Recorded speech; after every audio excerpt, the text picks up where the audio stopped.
Buenos días a todos. ¿Se oye? Sí, ¿eh? Buenos días a todos. Antes de nada quería agradecer la invitación para dar esta lección final del curso.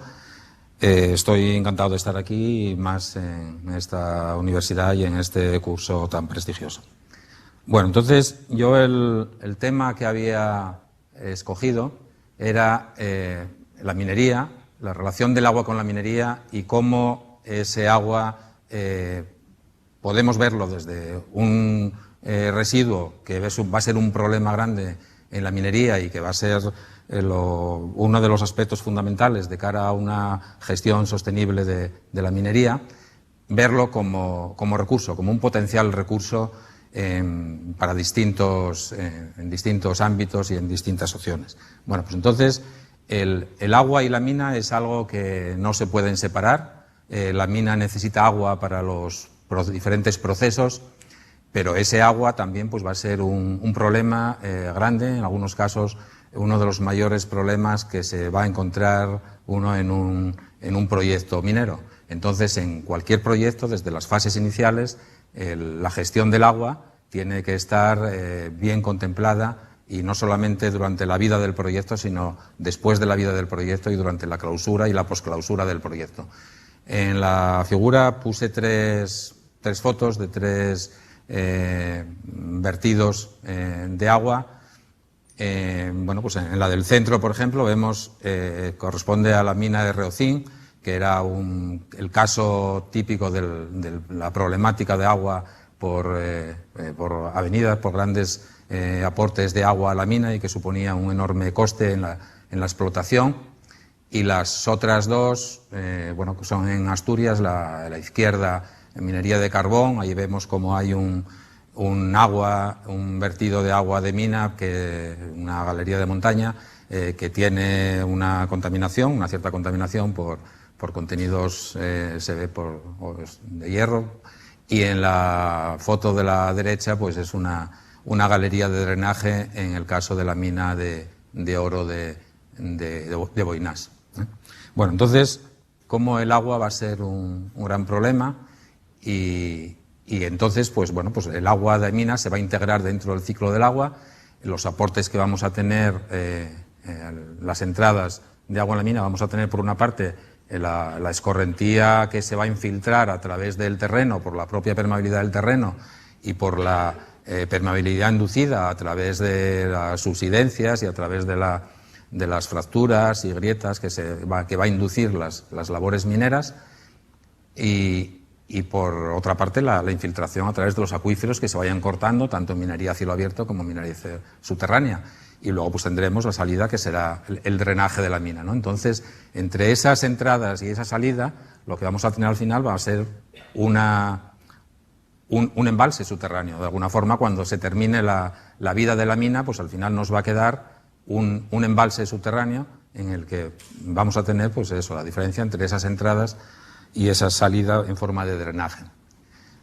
Bueno, aquí había puesto un poco las dos, cómo la minería, en el caso de la minería a cielo abierto, ahí pues va a producir un cambio en el nivel piezométrico, porque vamos a necesitar para poder trabajar, y como en el caso de la minería subterránea, pues esa galería, pues también vamos a tener un cambio todavía mayor en esos niveles piezométricos, y que eso va a afectar al entorno en el que esas labores se están produciendo. Bueno, pues esas alteraciones de las características hidrogeológicas inducidas por esas labores que se van a hacer, ya sea minería cielo abierto, ya sea minería subterránea, aparte de los propios huecos que se van a producir, pues va a producir una serie de fracturación en el terreno, con lo cual vamos a tener un aumento de la fracturación y un aumento de la permeabilidad.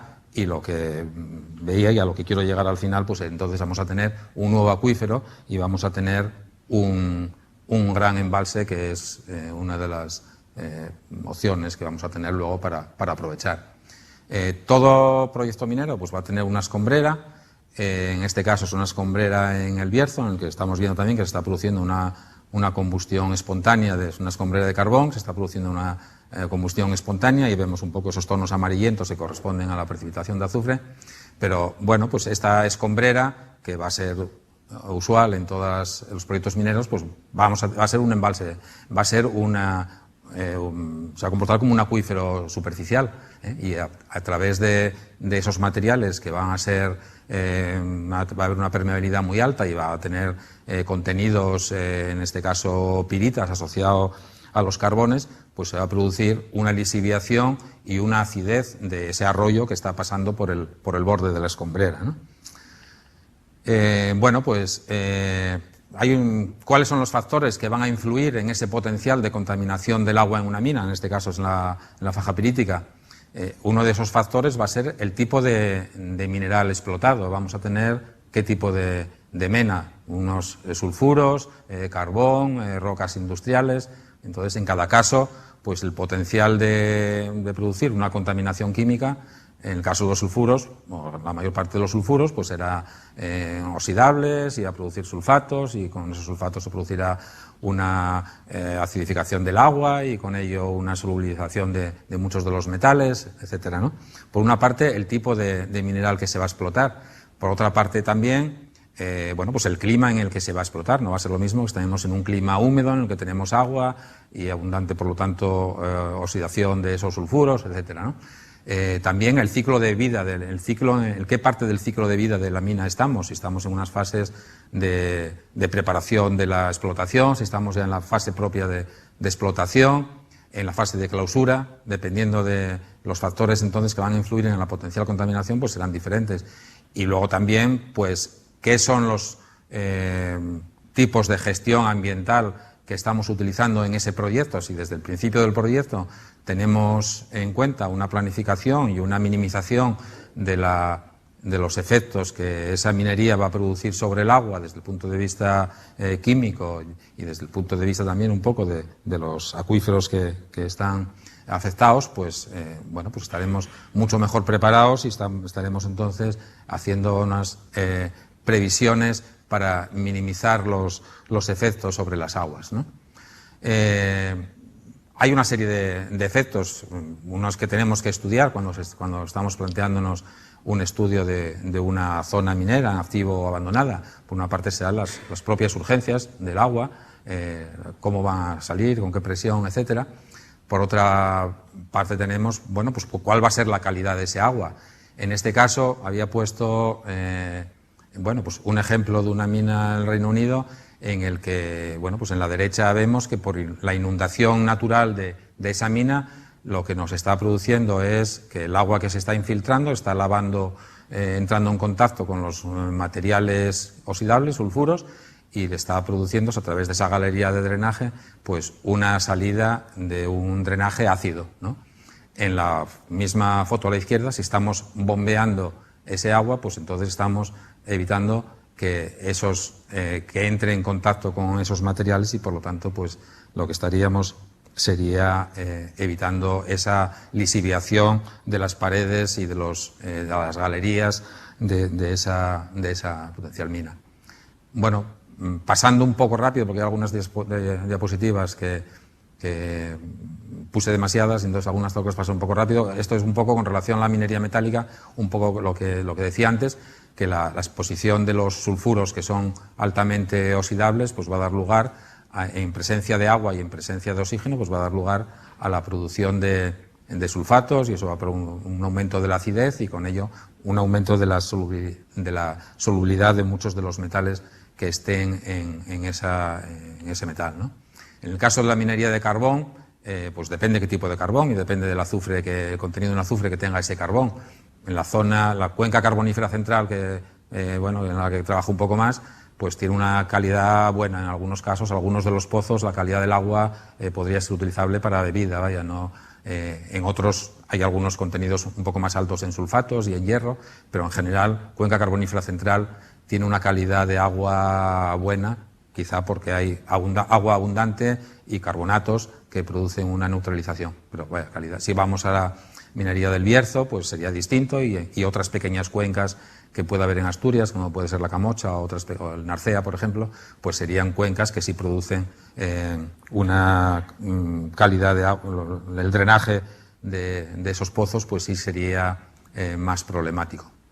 Bueno, pues en esas actividades mineras en las que hay sulfuros, en los que en presencia de oxígeno y de agua van a producir aguas ácidas, pues se produce una serie de reacciones que yo creo que ya son suficientemente conocidas, que las paso un poco por alto, ¿no? Pero que, bueno, que sería la oxidación de los sulfuros, y para eso hay la presencia de agua, presencia de oxígeno y la presencia de los microorganismos que aceleran y producen una oxidación biótica aparte de la oxidación abiótica, ¿no?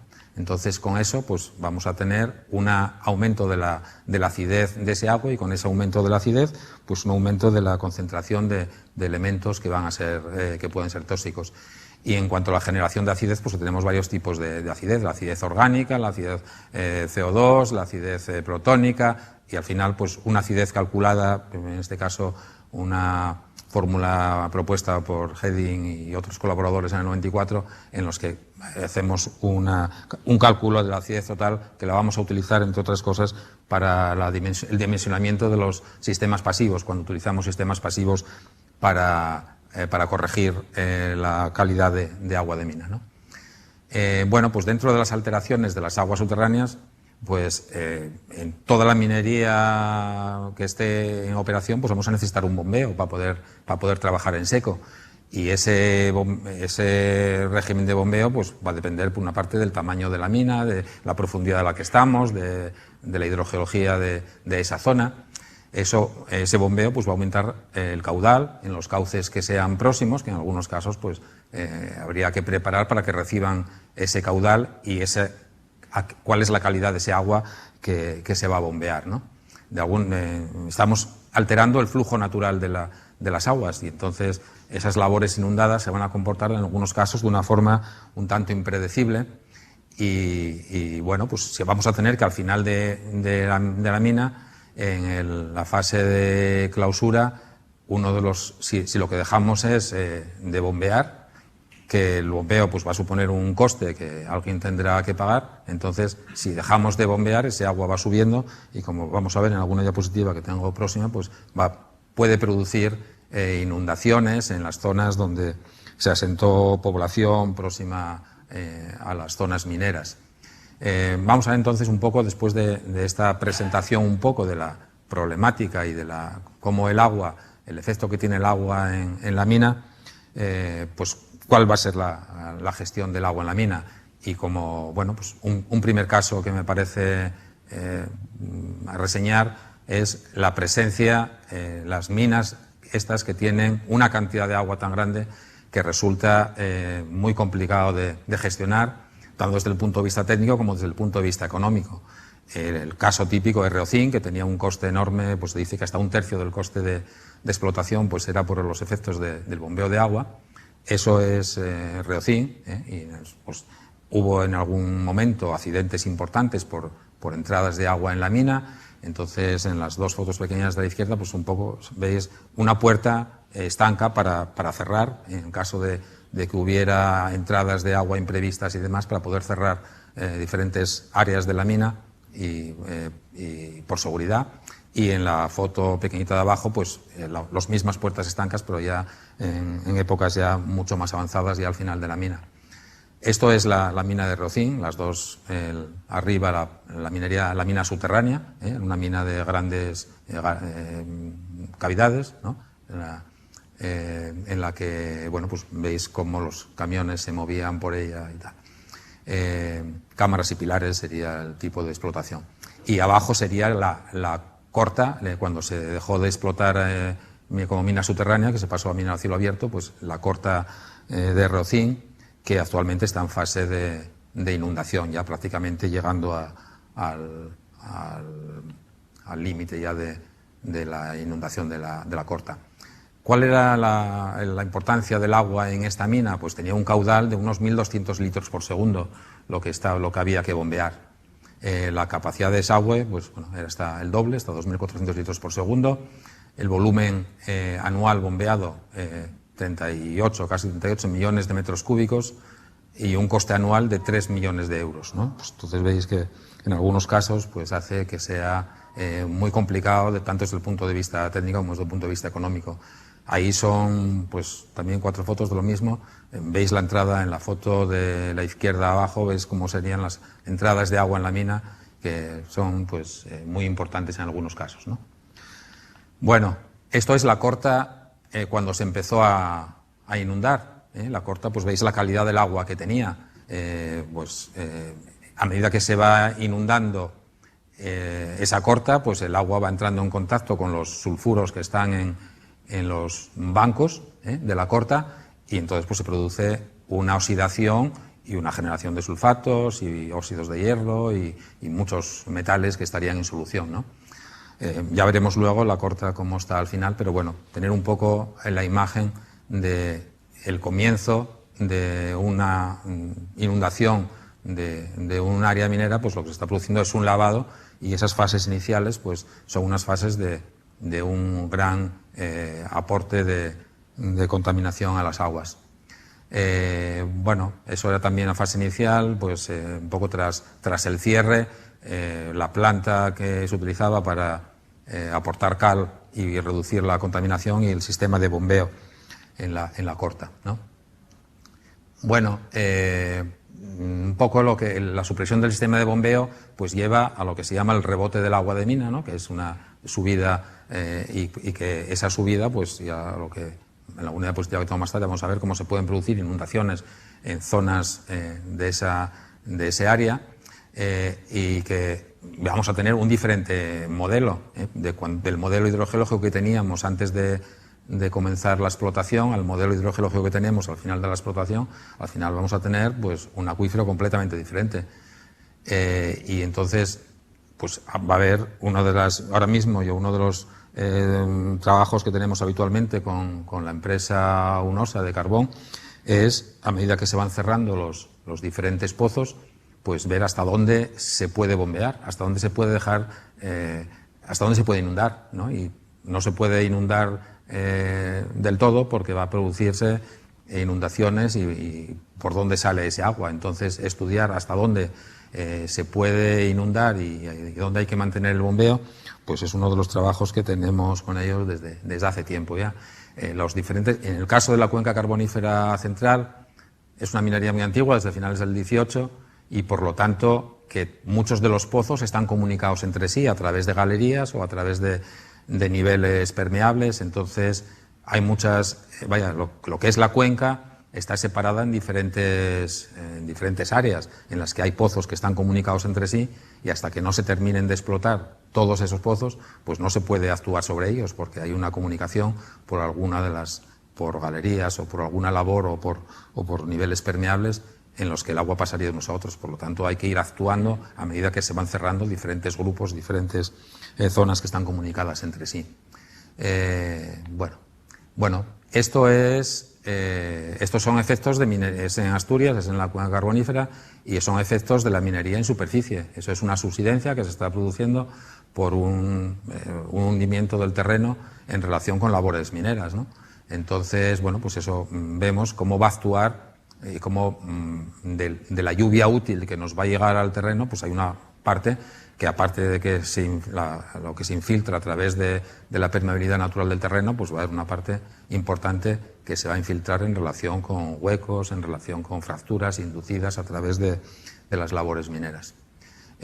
Bueno, esto es un esquema de un pozo. Estamos en un sistema de carbón, de multicapa, en los que tenemos unos niveles permeables, unos niveles impermeables, y entonces aquí era donde os quería poner un poco cómo los efectos de la minería van a actuar sobre cómo, lo que decía, de que no se puede inundar del todo y hay que mantener el bombeo hasta cierta altura en algunos casos, ¿no? Ahí tenemos el terreno, tenemos una casita en ese terreno, y entonces, bueno, pues a medida que la explotación va progresando, pues entonces se van produciendo pues todos esos labores, esos huecos que se van produciendo, y esa fracturación inducida en los terrenos en los que de la zona minera, pues hace que se vaya produciendo una subsidencia, se vaya produciendo un hundimiento del terreno.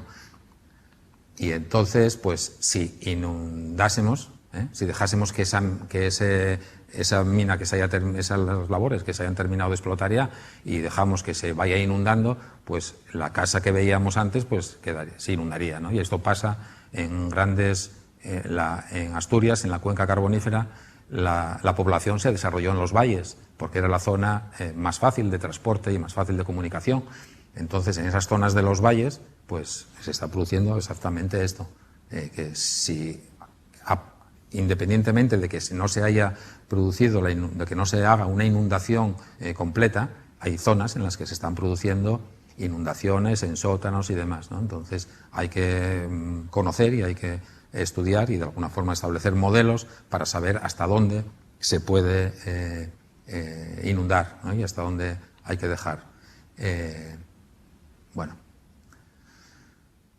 Pues es lo que quería, ¿no? Pues que hay que mantener en otro caso, en lugar de que tener unas capas horizontales, como lo que veíamos antes, pues en este caso pues tenemos un esquema de un pozo minero, pero en una zona con una geología más compleja, verticalizada, con mayor relieve. Pues aquí tendríamos un poco lo mismo. Si dejamos que la inundación se produzca, pues vamos a ver que va a haber una salida de aguas a través de bocaminas y demás que van a producir, como estamos viendo ahí, pues que una casa que vemos ahí al final a la izquierda, pues que el agua va a estar afectada, ¿no? Entonces, o bien a través de sondeos de drenaje inclinados o jugando con los sistemas de drenaje y con el bombeo, que no llegue hasta la inundación, que no se produzca o tal, pues hay que mantener el nivel de agua en niveles que sean compatibles con el desarrollo que se hizo en esa zona. En cuanto a la contaminación, química, pues lo que tendríamos serían los tratamientos físico-químicos convencionales. Los tratamientos físico-químicos convencionales, que sería pues, eliminación de los sólidos en suspensión, tratamiento físico-químico para evitar cambiar el pH y que precipiten los diferentes metales que tengamos, son costosos. Durante la época de actividad de una mina, pues son necesarios y hay un responsable que se hace cargo de ello, pero en las épocas de abandono pues seguirá produciéndose una mina, los drenajes que salgan de una mina una vez que se haya producido el abandono, pues seguirán produciendo drenajes, si produce acidez, seguirá produciendo drenajes ácidos y con contenidos altos en metales. Entonces, frente a esos tratamientos físico-químicos convencionales, pues tendríamos un poco lo que se llaman los tratamientos pasivos. Y los tratamientos pasivos, en algunos casos son aplicables, no siempre. En algunos casos pueden ser complementarios, pero lo que hacen es aprovechar los procesos naturales, físicos, químicos y biológicos, pero que se produzca una descontaminación natural de las aguas, ¿no? Hay muchos tipos y funcionan de muchas maneras en función de los contaminantes que tengamos. Pueden ser aerobios, anaerobios, hay muchos tipos y muchas formas que habría que estudiar en función del volumen de agua que debemos de tratar, de la calidad de ese agua, del terreno disponible, del clima, de muchos aspectos, ¿no? Pero bueno, algunos de ellos serían los humedales típicos aerobios, en los que se nos va a producir, tenemos oxígeno, se nos va a producir una oxidación y precipitación del hierro y manganeso fundamentalmente, requiere extensiones relativamente grandes, son niveles muy poco, 50, medio metro como mucho, algo así. Y bueno, pues entonces si el volumen a tratar es alto, pues necesitamos extensiones grandes, que no siempre es posible, ¿no? Están bastante difundidos y se utilizan en bastantes sitios, pero siempre con las limitaciones que nos pone el terreno y la calidad del agua y el volumen de agua a tratar, ¿no? Esto sería pues un caso de un humedal en Estados Unidos, en Maryland. Y veis como ese agua, que tiene unas características pues, ácidas con óxidos de hierro y tal, pues a través del contacto con el sustrato, escogiendo un sustrato adecuado de la columna de agua, de las plantas con las que entra en contacto, que tienen capacidad para captar el hierro fundamentalmente, ¿no? otros metales en algunos casos, pero fundamentalmente hierro, pues a través de eso pues va mejorando la calidad del agua, ¿no? Un aspecto muy importante en relación con los tratamientos pasivos es la hidráulica. Muchas veces pues tenemos un área en el que ponemos en contacto el agua con el sustrato y con las plantas, pero se producen canales preferenciales. Y eso es lo que tenemos que evitar, porque si tenemos una superficie X, pues de esa superficie al final pues va a ser efectiva una parte mucho más pequeña. Entonces pues hay que aprovechar bien esa superficie, haciendo pues que el agua circule por todas las partes, aprovechar todo el agua, haciendo circuitos serpenteantes, etcétera, ¿no? Bueno, pues otro tipo serían los humedales anaerobios, en los que en lugar de estar en condiciones oxidantes estaríamos en condiciones reductoras. Tenemos un sustrato orgánico y unas condiciones reductoras porque depende de lo que queramos precipitar. Si lo que queremos precipitar es hierro, pues iremos a condiciones oxidantes, pero si lo que queremos precipitar son otros metales que no precipitan como óxidos, pues tendremos que ir a otras condiciones, en otro caso, por ejemplo, pues condiciones reductoras, y eso sería pues un humedal anaerobio, que en este caso en Estados Unidos, en Pensilvania. Otro caso sería pues los sistemas anóxicos, ¿no? Sistemas calizos anóxicos. En este caso lo que tenemos es una zanja, ¿no? Una zanja en la que rellenamos de caliza recubierta y hacemos pasar el agua a través de esa caliza, pero sin que haya oxígeno. La tenemos enterrada y recubierta. Entonces el agua circula en contacto, un agua que tiene un pH ácido, claro, circula en contacto con la caliza y se produce, va aumentando el pH, el hierro que tiene. ¿Qué problema tendríamos si fuese en condiciones oxidantes? Pues que el agua reaccionaría con la caliza y esa caliza se iría recubriendo de óxidos de hierro y por lo tanto inutilizando la caliza. En este caso, como no tenemos oxígeno, porque está en condiciones anóxicas, pues simplemente reacciona, pero no precipita el hierro. Y a la salida, entonces sí pasaríamos a una balsa en la que, promoviendo oxidación, todo ese hierro que estaría en solución, que había pasado a solución, pues precipitaría de una forma brusca en forma de óxidos hidróxidos. Y nos cambiaría, entonces pasaríamos un pH de un sitio a otro. En esto, de alguna forma, serían un poco las barreras geoquímicas que a veces se utilizan y demás, ¿no? Eso sería, pues, un sistema en Pensilvania. Hay otros sistemas que se utilizan, pues, unos sistemas reductores y productores de alcalinidad sucesiva, en los que tenemos mayores láminas de agua y de sustrato. Entonces, en los que, en lugar de que sea solamente horizontal, pues pasaría, o lo hacemos entrar por arriba y sale por abajo, o lo hacemos entrar por abajo y sale por arriba, ¿no? Entonces, tenemos una columna de agua mayor y tal, y ese sería un sistema. Ocupa menos espacio porque lo que hacemos es desarrollo más en profundidad. Pero siempre cada uno de estos sistemas, que tienen, en algunos casos son aplicables, en otros no son aplicables, pues nosotros un sistema de estos lo aplicamos. Uno de los proyectos europeos en los que participamos, que participaba también un grupo de Jaume Almera, era un proyecto que se llamó Pyramid, que era Passive In Situ Remediation of Acidic Mine Drainage, y era aplicación de sistemas pasivos, y lo aplicamos a la minería de oro por problema. Había un efluente, un drenaje que venía de la balsa de tratamiento de cianuración, y entonces tenía contenidos en cianuros, residuales en cianuros y en algunos metales, y habíamos hecho un esquema, bueno, estudiamos en laboratorio y hicimos en la mina un sistema piloto para eliminar los cianuros, ¿no? Y bueno, hicimos dos líneas, una línea de atenuación natural y otra línea con varias balsas, algunas con plantas y otras sin plantas. Y bueno, funcionó relativamente bien. Cuando terminó el proyecto, pues duró poco porque la empresa no lo mantuvo. Bueno, entonces, un poco el aprovechamiento del agua, ¿no? El agua va a ser un problema en la mina, y va a ser un problema no solamente por la cantidad, sino también por la calidad, como acaba un poco de poner ahora, pero ese agua, pues habría que intentar aprovecharlo de alguna forma y sacarle algún beneficio, ¿no? Bueno, pues lo primero que se me ocurre es Meirama, ¿no? La corta de Meirama, lo mismo que Aspontes, pues fueron minas de lignitos que se cerraron, y Meirama concretamente, que ya está, bueno, las dos están ya bastante avanzadas en cuanto al llenado de la corta, va a suministrar el agua a La Coruña, va a ayudar al aporte de agua a Coruña para que en las épocas de estío, que hay problemas en algunos momentos, pues con los aportes de Meirama pues se pueda cubrir, ¿no? Entonces, bueno, pues es un caso, bueno, ahí se ve poco, pero es una nota de prensa en relación con el suministro de agua de Meirama.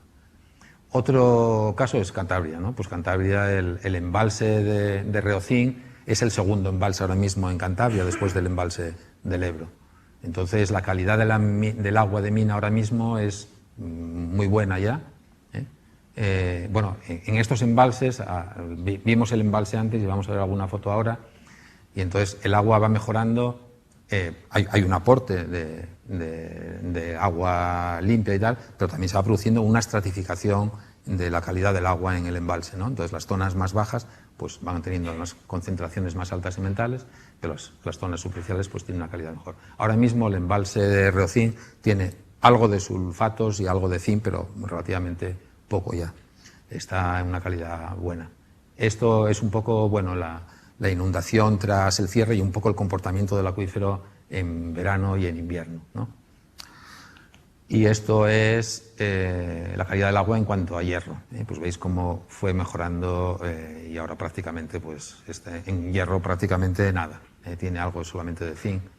En cuanto a zinc, pues algo todavía, pero muy poco ya, y está ya la calidad del agua relativamente buena. Y esto es una foto no actual, porque todavía está mejor ahora, pero bueno, para ver si vemos la diferencia entre la que puse antes y esta, pues la diferencia es bastante apreciable ya en cuanto a calidad de agua.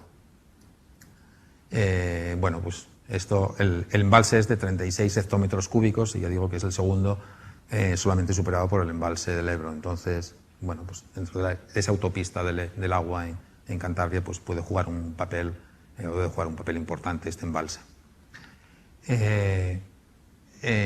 Cuenca carbonífera central. El agua, bueno, pues después de una explotación de las minas de carbón en la cuenca carbonífera desde finales del 18 hasta ahora, pues el volumen de huecos que hay y el embalse que tenemos, entonces ese embalse subterráneo, pues ya podéis imaginar que es muy grande, ¿no? Entonces, en momentos en los que la minería de carbón, el 18, va a estar cerrada ya, y que estamos ya en los últimos años, actualmente solo quedan ya 5 pozos activos, pues ¿cuáles son posibles usos de ese agua? Bueno, pues uno es el aprovechamiento hídrico, la caracterización del embalse en cuanto a volumen de huecos y recarga, y con esto tuvimos un proyecto a lo largo de varios años en los que también participaba el Instituto Geológico y Minero, y después ya continuamos nosotros con UNOSA, y la regulación de esos recursos superficiales subterráneos. El segundo, el aprovechamiento geotérmico, y un posible aprovechamiento también que podría ser, pues, aprovechamiento energético mediante microturbinación, ¿no? Entonces, contando, bueno, pues esto es una nota reciente del tesoro líquido de la mina. Pues bueno, pues en Asturias siempre hay el tema de el embalse el embalse de Caleao, un nuevo embalse que se quiere hacer, tal. Pues entonces una de las opciones que se baraja es, en lugar de utilizar un nuevo embalse superficial, que sea el embalse de Caleao, pues otra opción es aprovechar el embalse subterráneo que tenemos, que es el hueco, ese embalse que tenemos como resultado de toda esa minería antigua que va a cerrar ya, ¿no? Esto sería un poco los caudales de los diferentes pozos de la cuenca, los caudales y los tratamientos que se habría que dar para utilizar ese agua como recurso bebible, ¿no? Como recurso. Entonces, bueno, pues veis un poco los diferentes caudales que son considerables, los caudales de agua y el recurso que tenemos como caudal. Bueno, esto era un poco para ver los pozos que quedan abiertos. Entonces, de las dos cuencas, la cuenca del Nalón y la cuenca del Caudal, en la cuenca del Nalón, los pozos que quedan abiertos, pues en este caso es el Candín, Sotón y Carrio, quedan 3. El resto están cerrados o inundados ya. y en la otra cuenca, la cuenca del caudal, quedan 2, el Pozo Santiago y el Pozo San Nicolás, ¿no? Son los 5 que quedan ahora mismo, y 2018 todo cerrado, ¿no? Bueno, entonces, en este caso, pues inicialmente lo que teníamos era un acuífero multicapa, ¿no? Teníamos unas capas de carbón, areniscas, conglomerados, dutitas, entonces tenemos un acuífero, baja permeabilidad natural, con unos materiales impermeables, pero a eso tenemos que añadir, después de toda esa minería, desde finales del 18, una permeabilidad artificial, y esa permeabilidad artificial que modifica las formaciones anteriores. Tenemos las galerías, tenemos los talleres explotados, tenemos los pozos. Vamos a tener entonces al final pues una especie de acuífero kárstico que se superpone al acuífero multicapa inicial, ¿no? Entonces tenemos un gran embalse subterráneo, que es en lo que estamos, bueno, pues la formación del embalse ese. Bueno, en este caso, entonces, el caudal mínimo anual, un poco lo que veíamos antes, estaba ya en los diferentes pozos, son 36 hectómetros cúbicos. Una temperatura media de 20 grados, 19, 21 grados. Tenemos un recurso geotérmico de baja temperatura, pero un recurso geotérmico. Y las medias mensuales en los diferentes pozos, pues ahí están puestas lo que es en el caudal y en la zona del Nalón. Si a esto añadimos otros pozos, como son los de Olloniego y Lieres, podríamos llegar a los 40 hectómetros cúbicos año, que esto superarían en capacidad conjunta a los 2 embalses de los que disponemos, que son los de Tanes y Río Seco. Bueno, esto sería un embalse, vamos a ver, Barredo, Figaredo, son 2 pozos, son 2 minas. Esta zona está completamente abandonada ya, entonces los diferentes pozos que están comunicados entre sí, los más importantes serían Barredo y Figaredo, hay una inundación ya, ¿no? Entonces ya veis hasta dónde llega, hasta un poco hasta qué planta llega, prácticamente hasta 70 metros de la superficie. En este embalse es en el que se está aprovechando el recurso geotérmico, el agua como recurso geotérmico. Bueno, entonces, sería un poco el balance hídrico dentro de lo que sería la cuenca carbonífera y dentro de lo que sería el gran embalse de la cuenca que supone la cuenca carbonífera central. Se pueden considerar diferentes pequeños embalses porque no están comunicados entre sí esos pequeños embalses, ¿no?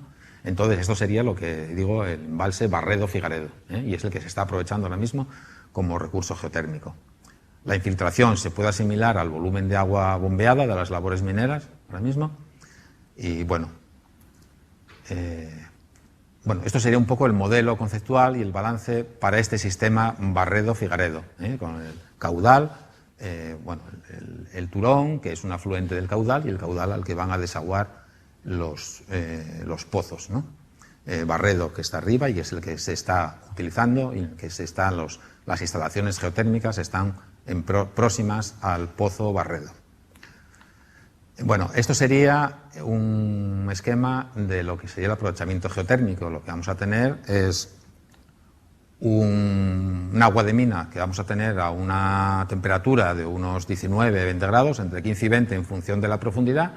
Ese agua de mina se bombea para, a través de una bomba de calor o a través de un intercambiador, pues coger el calor y devolver el agua. 2 opciones: o devolverla otra vez al embalse, devolverla otra vez al acuífero, o devolverla al río, ¿no? La calidad es buena, el bombeo sería directamente al río, porque hay que bombear. Aquí no se puede dejar de bombear, porque si se deja de bombear se produciría inundación en superficie, Entonces, bueno, este sería un poco el esquema general.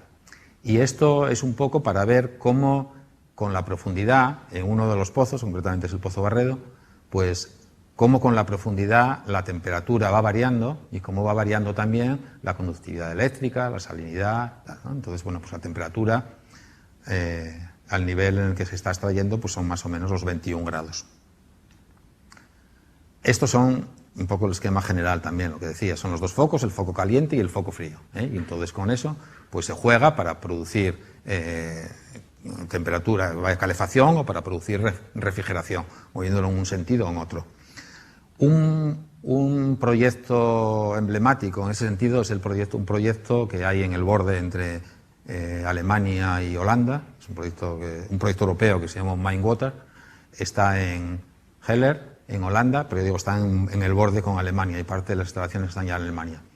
Y entonces esto es un proyecto que yo creo que empezó en el año 90 y tantos, fue un proyecto europeo, después se hizo hubo un consorcio en el que entraron empresas y organismos y tal, y se hizo un proyecto piloto y ahora está funcionando ya, entró en funcionamiento en el 2008.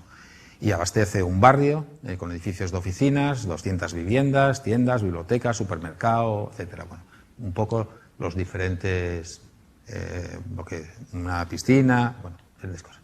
Esto es un poco el esquema. Bueno, esto tiene 5 sondeos, 2 sondeos profundos de 800 metros, me parece que son, sí, 800 metros, que son los de la izquierda y los que sería el foco caliente, 2 sondeos de 400, que sería el foco frío, los de la derecha que están azul, y un sondeo intermedio, ¿no? Y entonces, con esto, pues se juega pasando del foco caliente al foco frío cuando se quiere dar calefacción y del foco frío al foco caliente cuando se quiere dar refrigeración. Entonces serían los dos, en verano y en invierno.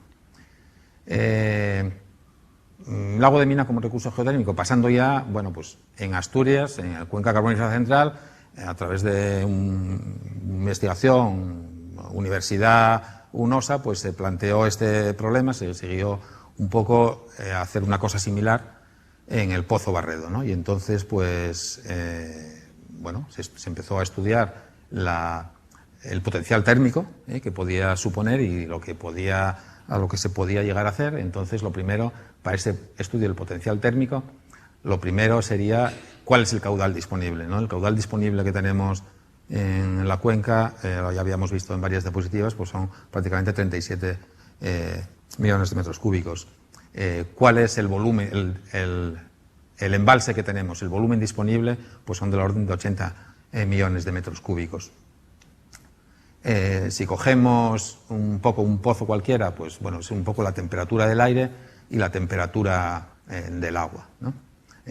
Cómo va variando en función del tiempo. La calidad de las aguas, pues bueno, es una calidad relativamente buena. Hay un problema después de las primeras instalaciones que se hicieron, que son 2 edificios de la universidad, pues hay un problema que se planteó y que hay que corregir, ya se corrigió para el segundo, y era el problema que las aguas producían unos depósitos en los intercambiadores de calor que hace que cambiar con bastante frecuencia los intercambiadores por esos depósitos que se producen, ¿no? Por una costrificación que se produce. Bueno, pero la calidad de las aguas, pues veis un poco cómo es, en los 2 Barredo-Figaredo, que constituirían el mismo embalse. Y esto es un poco para ver cómo están comunicados entre sí. En este caso, pues son este pequeño embalse dentro de la cuenca carbonífera, en el que los pozos Barredo, San Inocencio, San José y Santa Bárbara pues, están comunicados entre sí y cómo pues, están inundados a diferente altura, pero hay una comunicación entre sí.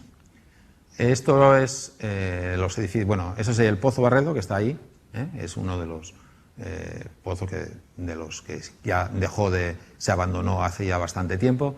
Estos son edificios de la universidad y bueno, hay varios edificios de instituto, diferentes edificios, y entonces esos 2 que están ahí, uno de ellos es una residencia de estudiantes, el azul es un centro de investigación que necesitaba calor y frío, necesitaba calefacción, pero también necesitaba mantener determinadas temperaturas por los equipos que se están manejando y demás, entonces hay doble calefacción y refrigeración.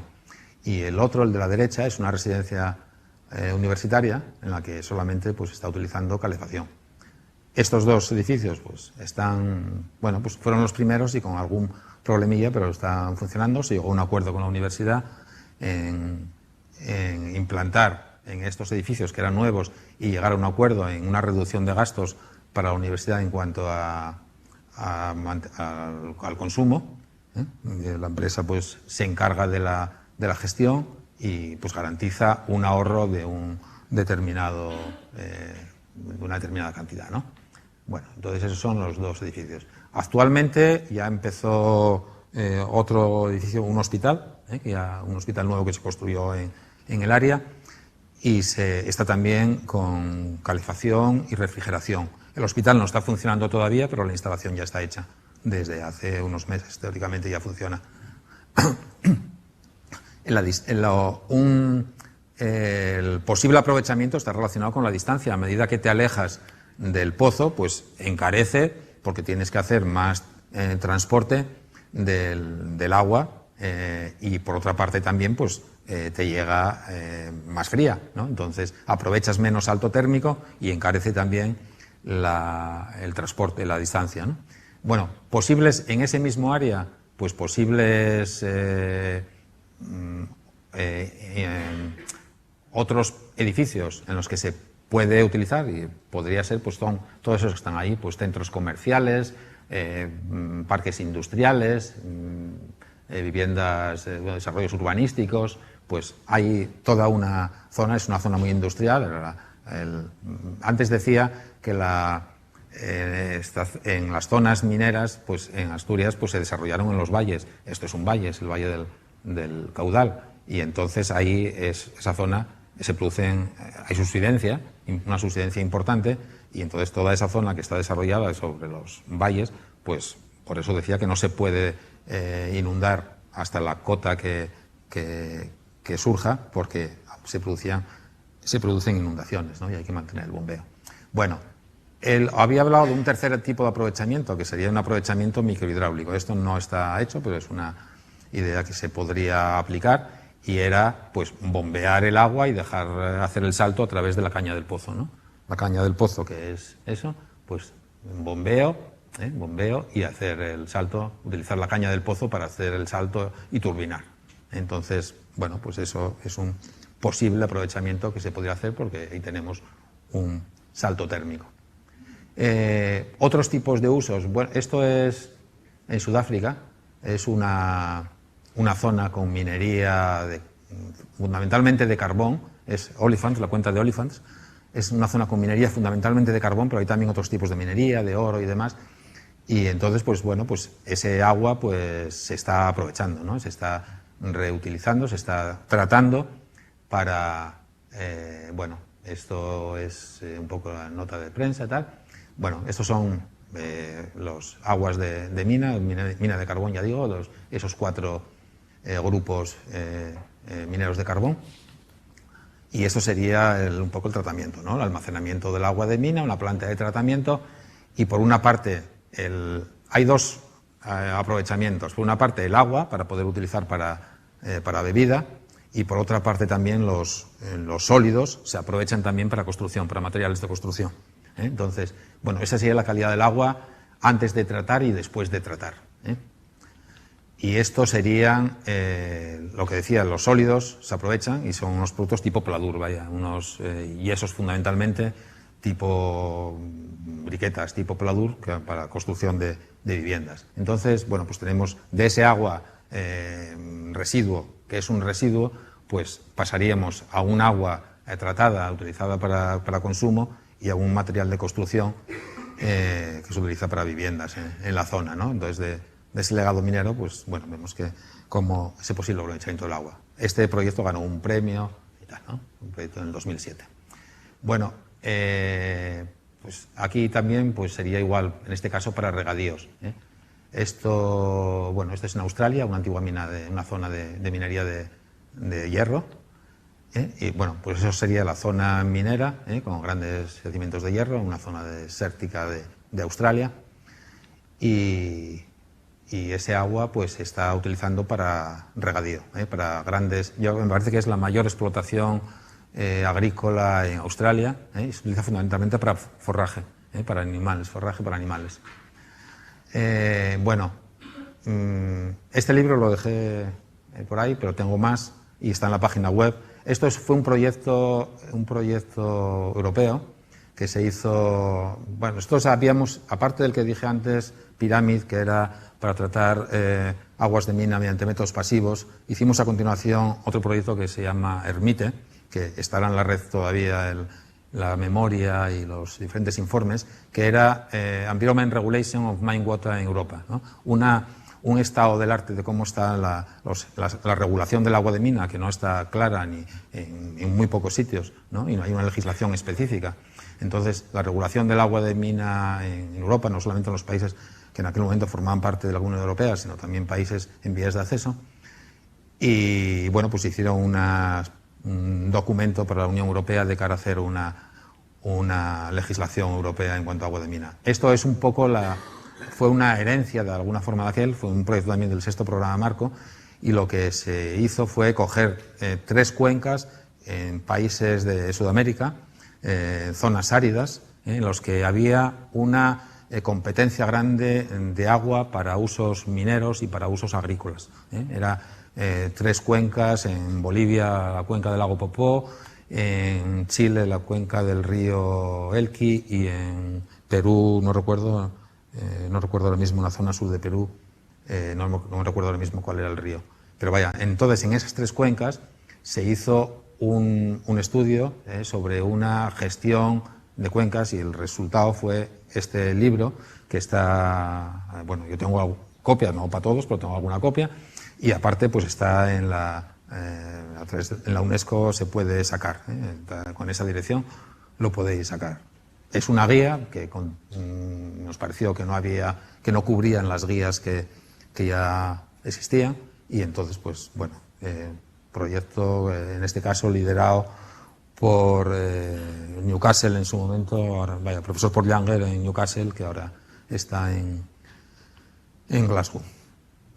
Y bueno, como una reflexión final, pues dejaba esta frase de George Watzlaw y de Terry Eckman, de que sería un despilfarro desaprovechar el agua de mina. Entonces, es una frase de un artículo de Watzlaw y Eckman que está en la revista Mein Gott and the Environment de 2006.